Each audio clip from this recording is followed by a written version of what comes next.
Assalamualaikum warahmatullahi wabarakatuh. Halo semua, perkenalkan saya dari Fakultas Ekonomi Akuntansi 3B akan membagikan tips sukses belajar daring di rumah. Untuk itu, kita mulai pembahasan materinya berikut ini.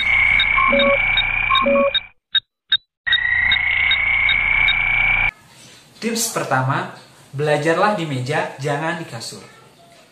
Meski dilakukan di rumah, tentu saja pembelajaran daring harus dilakukan di tempat atau ruangan yang nyaman dan bersih.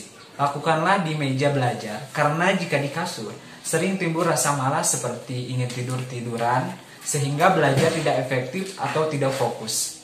Buatlah rasa nyaman di ruangan itu, kita bisa menciptakan ruangan belajar yang nyaman, misalnya rapikan meja belajar sebelum melakukan pembelajaran secara daring. Hal itu bertujuan agar lebih fokus ketika melakukan pembelajaran. Tips kedua, siapkan fasilitas penunjang.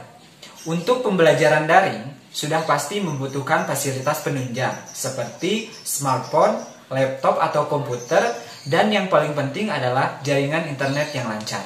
Selain itu, siapkan pula alat tulis, karena mungkin saja dibutuhkan pada saat pembelajaran dimulai.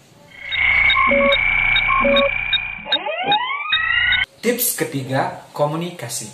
Komunikasi merupakan bagian terpenting dalam proses belajar mengajar. Komunikasi dan interaksi yang baik antara pengajar dengan murid akan bisa memaksimalkan hasil yang diperoleh selama pendidikan.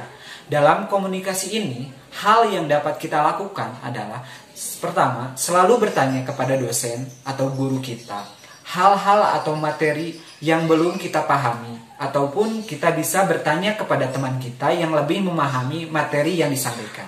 Bisa melalui forum diskusi ataupun WhatsApp dan media sosial lainnya.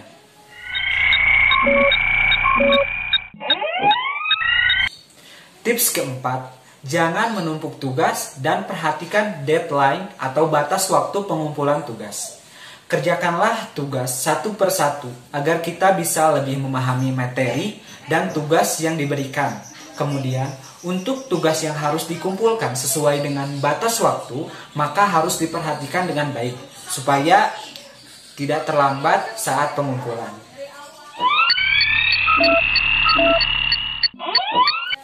Tips kelima, ulangi materi.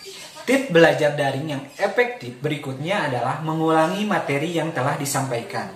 Pada pembelajaran daring, terkadang waktu yang diberikan oleh guru hanya cukup untuk mengerjakan tugas. Jadi belum bisa memahami materi secara keseluruhan dalam satu waktu. Cara berikut ini dapat dilakukan supaya dapat benar-benar memahami materi pembelajaran dengan cara mengulangi materinya kembali. Cara yang pertama yaitu menonton video pembelajaran online. Yang kedua adalah membuat rangkuman atau konsep materi yang dapat membantu mengulangi materi di masa depan. Dan cara yang terakhir yakni kerjakan soal tambahan jika membutuhkan tantangan yang lebih. Sekian tips dari saya, mudah-mudahan tips ini bisa berguna bagi kita dan bisa bermanfaat. Akhir kata, billahi taufiq wal hidayah, wassalamualaikum warahmatullahi wabarakatuh.